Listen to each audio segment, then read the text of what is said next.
The wild robot escaped. Previously on The Wild Robot Escapes.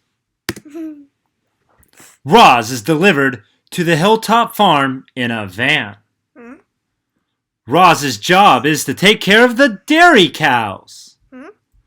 We meet the farmer Sharif, his 2 kids, and his dog, Oscar.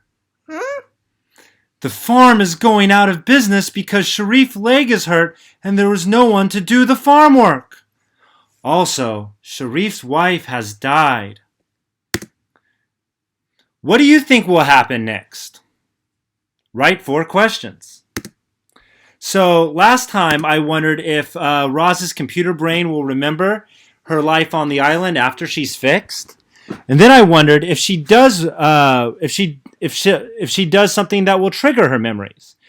Next, I wondered what kind of job she will do, and then I wondered if she would build the same kind of relationships and have the same kind of friends and family she did in her old life. And in the first few chapters, I found out dun dun dun dun dun. One of the answers to one of these questions is Roz's new job will be to take care of cows. Yay! So now I'm going to add a new question here. So I changed it to, will she save the farm before she escapes? Because I'm starting to feel for Sharif. He seems like a nice guy. He's got 2 kids and a dog. I'm kind of cheering for him. Roz is a good robot, a good helper, but I know she's got to get back to Brightville. I wonder if she's going to save the farm before she escapes, or she's just going to go back to her son.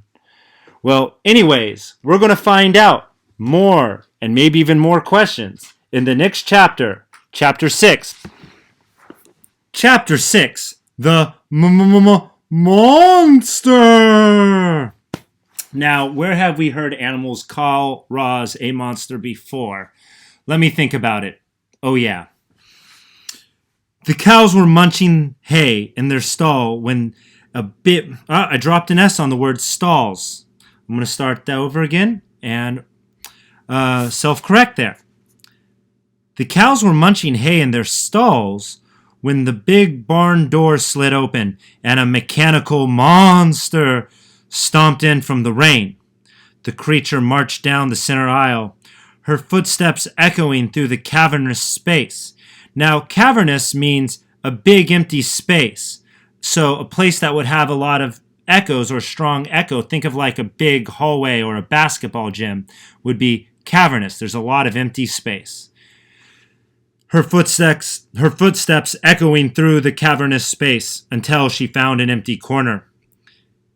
And there she stood in the shadows as the storm began to rage outside. And I kind of feel that feeling of the storm raging is probably the feeling that the cows are having. Everybody listened as the rain poured and the wind howled and the thunder cracked. By midnight, the storm had blown over, and there was a gentle sprinkling on the roof. But the herd couldn't rest with that monster lurking in the corner. The cows quietly began to I'm going to self-correct there. The cows began quietly mooing to each other. Moo, what's this monster doing here? Moo, she hadn't moved in hours. Moo, maybe she's waiting to eat us in our sleep. The cows gasped at the horrible thought, and then a cow named Annabelle tried to calm down the herd. Relax, everyone. There were monsters like this at my last farm. They never ate any cows. Come to think of it, they never ate anything at all. If this monster has never eaten anything at all, she must be awfully hungry by now, said a cow named Tess. I saw the farmer driving the monster around in his truck, said a cow named Lily.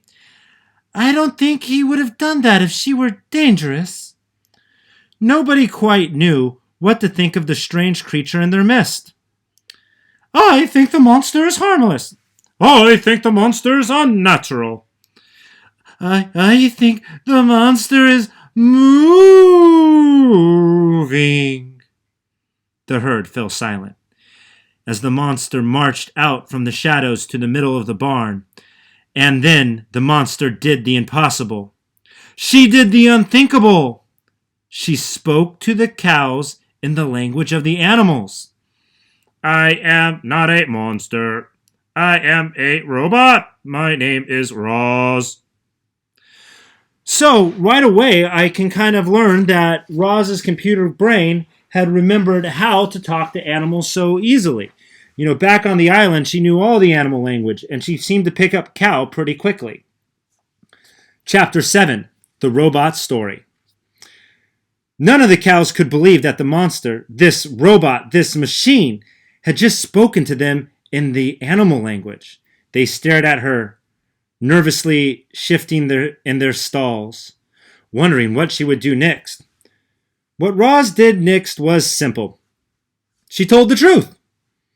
She stood in the middle of the barn and shared her story with the herd. I spent the first year of my life on a remote, wild island, Roz began.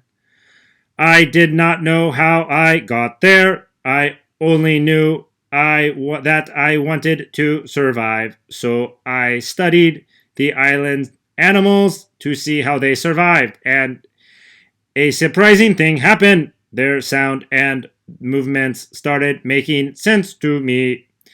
I was learning the language of the animals. Even when I could speak to them, the animals wanted nothing to do with me.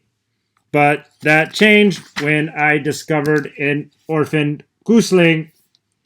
The poor little thing would have died on its own, so I cared for him and adopted him as my son. His name is Brightbill. The murmur spread through the herd. When the animals saw me caring for Brightbill, they finally accepted me. I was no longer a load. I had friends and a family and a home. Life was good.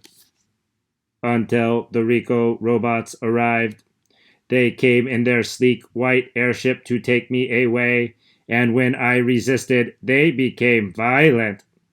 The animals defended me. They fought bravely and destroyed the Ricos. But I was badly damaged in the fighting. I needed repairs, and I could not get them on the island, so I loaded my broken body into the airship, and it took me far away from my home. Lily, the calf, poked her head through the railing and said, "What about Brightbill?" "My son is smart and tough. He has a good flock. He will be okay without me." "Where were you taken?" said Tess. "I was taken back to the factory where I was made. The factory is run by a crew of robot workers called the Makers. When I arrived, they put me in a room filled with other broken robots.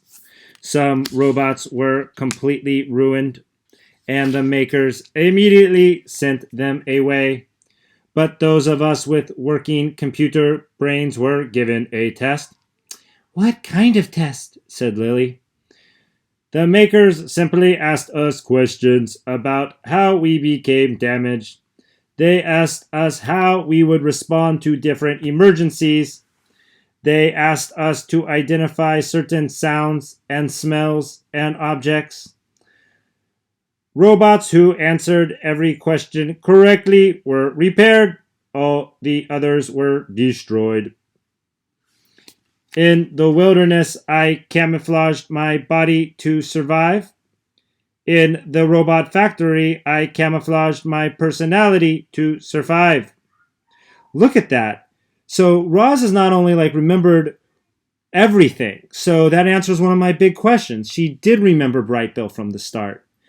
And so much so, she also learned how to camouflage her personality. In the wild robot, she had to camouflage her body to observe everything. Here, she camouflaged her personality to act like a normal robot. I camouflaged my personality to survive. I pretended to be a perfectly normal robot. I did not say that I adopted a goose, or that I can speak with animals, or that I had resisted the Ricos. I said what I had to say to pass the test, and it worked. Good for you, Good for you, Roz, shouted Tess. So Tess seems like she's an interesting character. First she says that the robots were harmless, and now she's cheering Roz on for passing the maker's test. And the other cows smiled. So it sounds like the other cows are starting to get along with Roz. The makers shut me off, and when I awoke, my body was fixed, and I was on this farm. Now, like all of you, I belong to Mr. Sharif.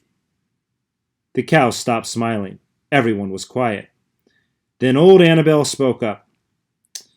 I was taken from my family, and my friends too, she said.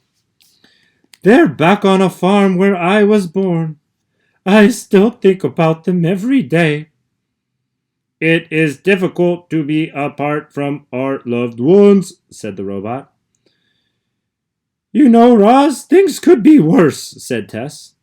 At least on this farm you're still surrounded by nature. Yes, things could be worse. The robot's eyes brightened a little. But I am not safe here. If any human ever learns who I really am, they will have me destroyed. And that's why, when the time is right, I will try to escape. No way! Oh, I can't believe Roz remembers everything. And I can't believe that these cows totally get it right off the bat. They have a connection. They both have friends and family members, not people because they're animals, on other farms. So sounds like they're really making a connection. Chapter 8, The Computer.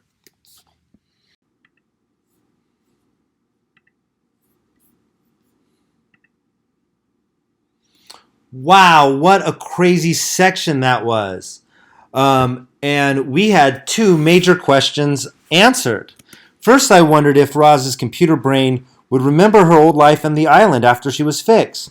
Well, it turns out she remembers everything. The next question I wondered was if she's going to build the same kind of friendships in her old life that she had in her new life. And I think she is with the cows. Like right away, first the cows were like, "Oh, you're a spooky monster," just like her old friends. And then the cows were like, "Wait, she's not so bad." And now the cows and her seem to be getting along. She even trusted them enough to reintroduce herself. So answer the questions by typing in these boxes on what questions were answered. Next, we're going to take a look at the story arc. And you're going to fill this out too. In the last reading, there was a big introduction into the characters. We got to meet the Sharifs, the dog, Oscar. Love that dog, Oscar. And the two kids. And the action starts to rise in the fact that we find out that Mr. Sharif has a hurt leg and is in danger of losing his farm. His wife passed away. Roz introduced herself to the cows. Cows are also in the new characters, so you can put the cows in the new characters part. But then Roz tells the cows that she's going to escape. So we got some action building up. Since we answered two questions, why don't you fill up two more? What will happen next time on The Wild Robot Escape? So add two questions. Hope you enjoyed this lesson. I can't wait to make the next one.